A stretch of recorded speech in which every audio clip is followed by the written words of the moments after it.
Vai.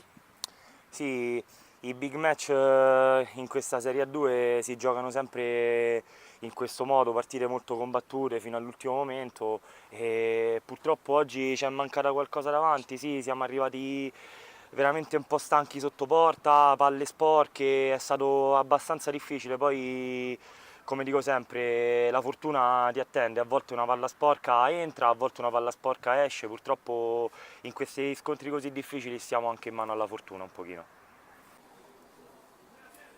Ok.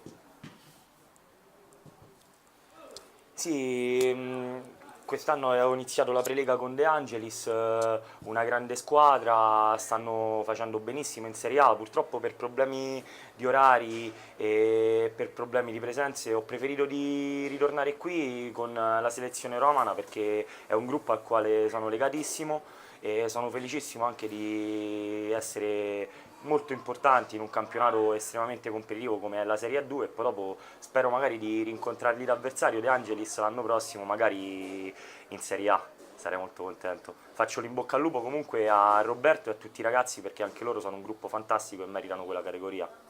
Ok, grazie.